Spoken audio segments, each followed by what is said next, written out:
Reading ನಿಮಗೆ ಅನ್ವಯಿಸಿದರೆ ಅಥವಾ ರೆಸೊನೇಟ್ ಆದರೆ ಮಾತ್ರ ತೊಗೊಳ್ಳಿ, ಇಲ್ಲಾಂದರೆ ಬಿಟ್ಬಿಡಿ. ಇದು ಒಂದು ಜನರಲ್ ರೀಡಿಂಗ್ ಮಾತ್ರ ಆಗಿರುತ್ತೆ. ಕಾರ್ಡ್ಸ್ನ ಶಫಲ್ ಮಾಡಿದಾಗ ನನಗೆ ಫಸ್ಟ್ ಕಾರ್ಡ್ ಕಿಂಗ್ ಆಫ್ ಸಾರ್ಡ್ಸ್ ಬಂದಿದೆ. ಫಸ್ಟ್ ಕಾರ್ಡ್ ಕಿಂಗ್ ಆಫ್ ಸಾರ್ಡ್ಸ್ ಬಂದಿರೋದ್ರಿಂದ ಸೊ ಏನೋ ಪ್ಲ್ಯಾನ್ ಇದೆ, ಯಾವುದನ್ನು ಎಕ್ಸಿಕ್ಯೂಟ್ ಮಾಡಬೇಕು ನೀವು, ನಿಮ್ಮ ಪಾರ್ಟ್ನರು.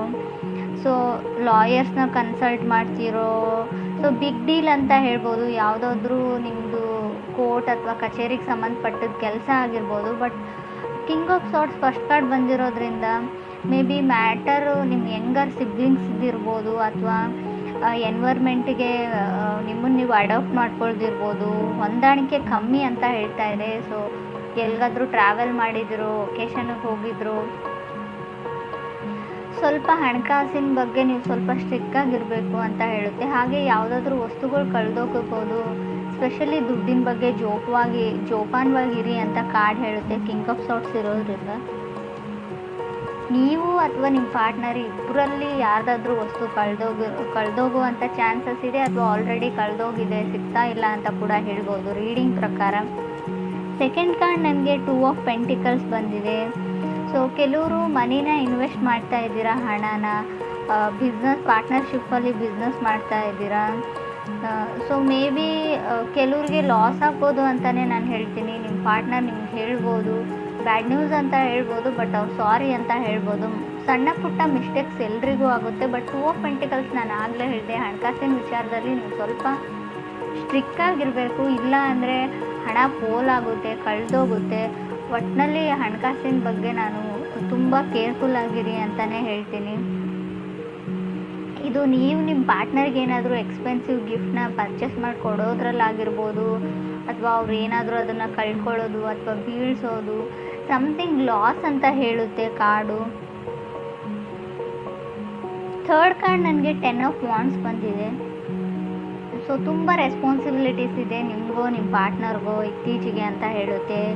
ಸೊ ಫಿನಿಶಿಂಗ್ ಏನೋ ಒಂದು ಫ್ಯಾಮ್ಲಿಯಲ್ಲಿ ಯಾವುದೋ ಒಂದು ಕರ್ತವ್ಯ ರೆಸ್ಪಾನ್ಸಿಬಿಲಿಟೀಸ್ನ ಮುಗಿಸ್ತಾ ಇರ್ತಾರೆ, ಇನ್ನೊಂದು ಬಂದುಬಿಡುತ್ತೆ ಅವರಿಗೆ. ತುಂಬ ರೆಸ್ಪಾನ್ಸಿಬಿಲಿಟೀಸ್, ತುಂಬ ಬರ್ಡನ್ನು, ಫ್ಯಾಮ್ಲಿ ಡ್ರಾಮಾ ಅಂತ ಹೇಳ್ತೀವಿ 10 ಆಫ್ ಸ್ಪಾಟ್ಸ್ ಬಂದರೂ ಕೂಡ. ಮನೆಯಲ್ಲಿ ಯಾವಾಗಲೂ ಏನಾದರೂ ಡ್ರಾಮಾ ನಡೀತಾ ಇರುತ್ತೆ, ಫೈಟ್ಸ್ ನಡೀತಾ ಇರುತ್ತೆ, ಮನಸ್ತಾಪಗಳಿರುತ್ತೆ ಅಂತ ಕೂಡ ಕಾರ್ಡ್ ಹೇಳುತ್ತೆ. ಫೋರ್ತ್ ಕಾರ್ಡ್ ನನಗೆ ಕಿಂಗ್ ಆಫ್ ಪೆಂಟಿಕಲ್ಸ್ ಬಂದಿದೆ. So may be king of pentacles ಇರೋದ್ರಿಂದ ಎಷ್ಟೇ ರೆಸ್ಪಾನ್ಸಿಬಿಲಿಟೀಸ್ ಇರಲಿ, ಲೈಫಲ್ಲಿ ಏನೇ ಆಗಿರಲಿ, ನಿಮ್ಮ ಪಾರ್ಟ್ನರ್ ಮೋಸ ಮಾಡಲಿ ಅಥವಾ ಏನೇ ಆಗಿರಲಿ, ನಿಮ್ಮ ಲೈಫ್ನ ನೀವು ಎಂಜಾಯ್ ಮಾಡೋದನ್ನು ಮರಿಬೇಡಿ ಅಂತ ಕಿಂಗ್ ಆಫ್ ಪೆಂಟಿಕಲ್ಸ್ ಹೇಳ್ತಾ ಇದೆ. ಕಿಂಗ್ ಆಫ್ ಪೆಂಟಿಕಲ್ಸ್ ನಿಮ್ಮ ತಂದೆ ಸ್ಥಾನದಲ್ಲಿರೋ ವ್ಯಕ್ತಿ ಆಗಿರ್ಬೋದು. ಈ ರೀಡಿಂಗಲ್ಲಿ ನೀವಾಗಿಲ್ಲ ಅಂತ ಹೇಳ್ತೀನಿ.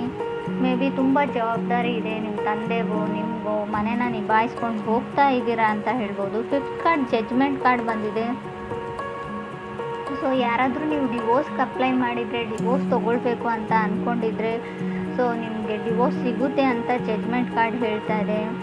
ಸೊ ಏನಾದರೂ ಮಾಡಬೇಕು, ಟೈಮ್ ಟು ಟೇಕ್ ಆ್ಯಕ್ಷನ್ ಅಂತ ಹೇಳುತ್ತೆ card judgment card. Do or die ಆಗಿರಲಿ, ಏನೇ ಆಗಿರಲಿ, ಎಷ್ಟೇ ರಿಸ್ಕ್ ಇರಲಿ, ಒಟ್ಟಿನಲ್ಲಿ ರಿಸ್ಕ್ನ ತೊಗೊಳ್ತೀನಿ ಅನ್ನೋ ಗಟ್ಟಿ ನಿರ್ಧಾರನ ಮಾಡಿದ್ದೀರ ನೀವೋ ನಿಮ್ಮ ಪಾರ್ಟ್ನರು. 6 ಕಾರ್ಡ್ ನನಗೆ 2 ಆಫ್ ಕಪ್ಸ್ ಬಂದಿದೆ. 2 ಆಫ್ ಕಪ್ಸ್ ನಾವು ಕೆಲವೊಮ್ಮೆ ಲವರ್ಸ್ ಕಾರ್ಡ್ ಅಂತ ಕನ್ಸಿಡರ್ ಮಾಡ್ತೀವಿ. ಸೊ ನಿಮ್ಮ ಲೈಫಲ್ಲಿ ಹೊಸ ಪರ್ಸನ ಎಂಟ್ರಿ ಆಗಿದೆ. ಸೊ ತುಂಬ ಬೇಬಿ ಸ್ಟೆಪ್ಸ್ ಸ್ಟಾರ್ಟಿಂಗ್ ಇದೆ, ಫಾಲಿಂಗ್ ಇನ್ ಲವ್ ಅಂತ ಹೇಳ್ತೀವಿ.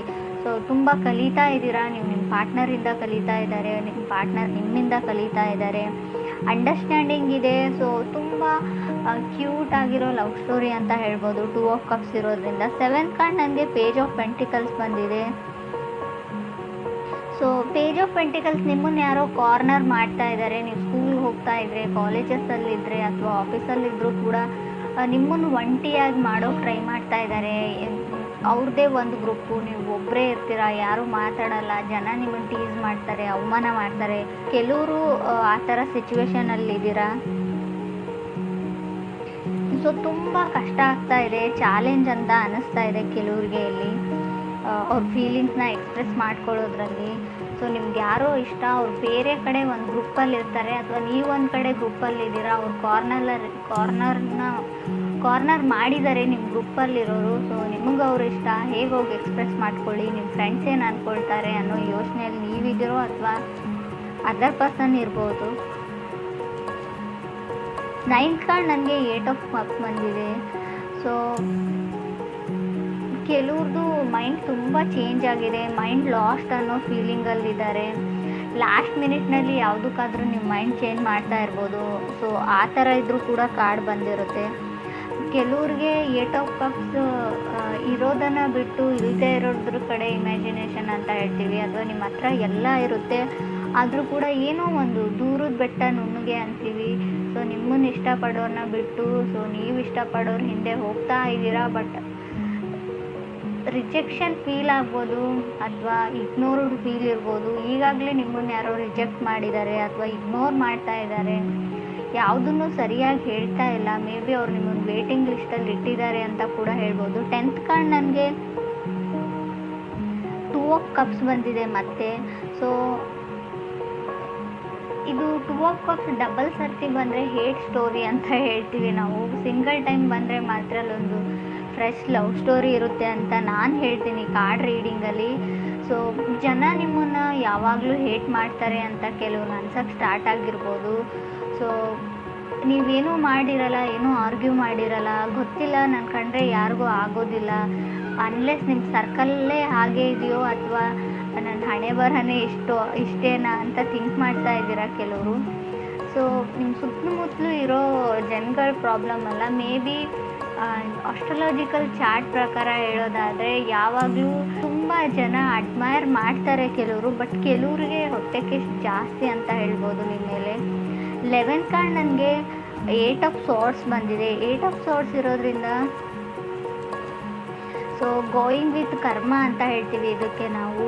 ಸೊ ಏನು ಡಿಸೈಡ್ ಆಗಿರುತ್ತೆ ಅದೇ ನಡೆಯುತ್ತೆ, ತುಂಬ ಯೋಚನೆ ಮಾಡಬೇಡಿ. ಸೊ ಏನೇ ಒಂದು ಕೆಲಸ ಇರಲಿ ಆನ್ ಟೈಮಲ್ಲಿ ಫಿನಿಷ್ ಮಾಡೋಕ್ಕೆ ಟ್ರೈ ಮಾಡಿ. ತುಂಬ ಇನ್ಫ್ಯಾಕ್ಚುಯೇಷನ್ನಲ್ಲಿ ಸೊ ಓದೋದನ್ನ ಹಾಳು ಮಾಡ್ಕೊಳ್ತಾ ಇದ್ದೀರಾ ಕೆಲವರು. ಸೊ ಏನು ಕೆಲಸದ ಕಡೆ ಗಮನ ಕೊಡೋಕ್ಕಾಗ್ತಾ ಇಲ್ಲ ಕೆಲವ್ರಿಗೆ. ಯಾರ ಮೇಲೂ ಹೆವಿ ಲವ್ ಆಗಿದೆ, ಅದು ನಿಮಗೆ ಅದರ್ ಪರ್ಸನ್ ಮೇಲೆ ಆಗಿದೆಯೋ ಅದರ್ ಪರ್ಸನ್ಗೆ ನಿಮ್ಮ ಮೇಲೆ ಆಗಿದೆಯೋ, ಯಾವಾಗಲೂ ಅವ್ರ ಬಗ್ಗೆನೇ ಯೋಚನೆ ಮಾಡ್ತೀರಾ ನೀವು. ನಿದ್ದೆ ಕೂಡ ಸರಿಯಾಗಿ ಮಾಡ್ತಾ ಇಲ್ಲ ಅಂತ ಕಾರ್ಡ್ ಹೇಳ್ತಾ ಇದೆ. ಅಥವಾ ನಿಮಗೆ ಯಾವುದಾದ್ರೂ ಗ್ಯಾಸ್ ಪ್ರಾಬ್ಲಮ್ ಇರ್ಬೋದು, ಗ್ಯಾಸ್ಟ್ರಿಕ್ ಪ್ರಾಬ್ಲಮ್. ಸೊ ಕೆಲವರು ಇತ್ತೀಚೆಗೆ ಯೋಗ ಪ್ರಾಕ್ಟೀಸ್ ಮಾಡ್ತಾ ಇದ್ದೀರಾ ಅಂತ ಕೂಡ ನನಗೆ ಅನ್ನಿಸ್ತಾ ಇದೆ.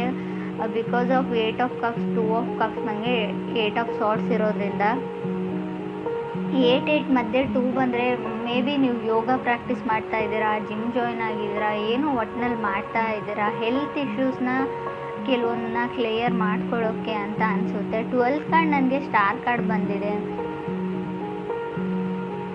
12th ಸ್ಟಾರ್ ಕಾರ್ಡ್ ಬಂದರೆ ಹೋಪ್ ಇದೆ ಅಂತ ಹೇಳ್ಬೋದು. ನೀವು ಯಾವುದಕ್ಕಾದ್ರೂ ವೇಟ್ ಮಾಡ್ತಾ ಇದ್ದರೆ ಖಂಡಿತ ಹೋಪ್ನ ಇಟ್ಕೊಳ್ಬೋದು. ಅದಾಗುತ್ತೋ ಇಲ್ವೋ ಅಂತ ಹೇಳೋದಾದರೆ ಹೋಪ್ ಹೇಳ್ತೀನಿ ನಾನು. ಸೊ ಟೈಮ್ ತೊಗೊಳ್ಬೋದು, ಖಂಡಿತವಾಗ್ಲೂ ಅದಾಗೋದಿಲ್ಲ ಅಂತ ಹೇಳಲ್ಲ, ಆಗುತ್ತೆ. ಬಟ್ ಅಷ್ಟೊಂದು ಟೈಮ್ ನೀವು ಇನ್ವೆಸ್ಟ್ ಮಾಡೋಕ್ಕೆ ರೆಡಿ ಇದ್ದರೆ ಓಕೆ, ಅವ್ರಿಗೋಸ್ಕರ ಕಾಯ್ತೀನಿ ಅಂದರೆ ಓಕೆ. ಬಟ್ ತುಂಬ ಚಾಲೆಂಜಸ್ ಬರುತ್ತೆ. ಲಾಸ್ಟಲ್ಲಿ ಸ್ಟಾರ್ ಕಾರ್ಡ್ ಬಂದರೆ ತುಂಬ ಚಾಲೆಂಜಸ್. ಸೊ ನೀವು ಅಂದ್ಕೊಂಡೇ ಇರಲ್ಲ ಇಷ್ಟೊಂದು ಚಾಲೆಂಜಸ್ನ ಫೇಸ್ ಮಾಡಬೇಕಾಗುತ್ತೆ ಅಂತ. ಸೊ ಇಡೀ ಲೈಫ್ ಲಾಂಗ್ ಕೂಡ ಕೆಲವರು ತಗಲ್ಬೋದು ಅಂತ ಕೂಡ ಕಾರ್ಡ್ ಹೇಳುತ್ತೆ. ಸೊ ಕೆಲವ್ರದ್ದು ಗೇನ್ಸ್ ಎಲ್ಲ ಮಲ್ಟಿಪ್ಲೈ ಆದರೂ ಕೂಡ ಹಣ ಲಾಸ್ ಆಗೋ ಚಾನ್ಸಸ್ ಇದೆ. ಸೊ ಕೆಲವರು ಫೀಲ್ ಗುಡ್ಡಲ್ಲಿ ಇದ್ದೀರಾ ಅಂತ ಹೇಳ್ಬೋದು. But king of sorts first card ಆಗಿರೋದ್ರಿಂದ ನಾನು ಆಗಲೇ ಹೇಳಿದೆ 10 ಆಫ್ ವಾಂಡ್ಸ್ ಕೂಡ ಇದೆ ನಿಮಗೆ ಕಾರ್ಡು.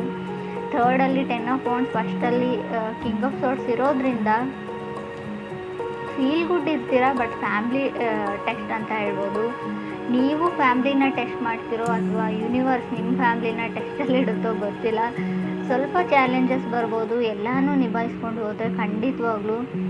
ಸೊ ಎನಿಮೀಸ್ ಜಾಸ್ತಿ ಆಗ್ತಾರೆ ಅಂತ ಹೇಳ್ತೀನಿ ನಾನು. ಸ್ಕೂಲ್ ರಿಲೇಟೆಡ್ ಸ್ಟಪ್ಪಲ್ಲಿ ಕೆಲವ್ರದ್ದು ಪ್ರಾಕ್ಟಿಕಲ್ ಎಕ್ಸಾಮ್ಸ್ ಇರ್ಬೋದು ಅಂತ ಅಂದ್ಕೊಳ್ತೀನಿ. ಕೆಲವರು ಕ್ರೇಜಿ ಇನ್ ಲವ್ವಲ್ಲಿ ಇದ್ದೀರಾ ಅಂತ ಹೇಳ್ಬೋದು.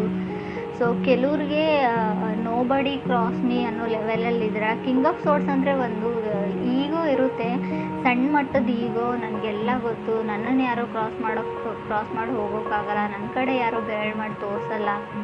ನಾನು ಆಗಲೇ ಇದೆ, ಕಾರ್ನರ್ ಮಾಡ್ತಾ ಇದ್ದಾರೆ. ನೀವು ಯಾರನ್ನಾದ್ರೂ ಕಾರ್ನರ್ ಮಾಡ್ತಾ ಇದ್ದೀರೋ, ನಿಮ್ಮನ್ನು ಯಾರಾದರೂ ಕಾರ್ನರ್ ಮಾಡ್ತಾಯಿದ್ರು ಯಾವುದಕ್ಕೂ ಹುಷಾರಾಗಿರಿ. ಸೊ ಎನಿಮೀಸ್ ಜಾಸ್ತಿ ಆಗ್ತಾರೆ. ಸೊ ನಿಮ್ಮ ಫೀಲಿಂಗ್ಸ್ನ ಕಂಟ್ರೋಲ್ ಮಾಡ್ಕೊಳ್ಳಿ. ಕೋಪ ಬಂತು ಅಂತ ಅದನ್ನು ಯಾರ ಮೇಲೂ ತೋರಿಸ್ಬೇಡಿ. ಕಂಟ್ರೋಲ್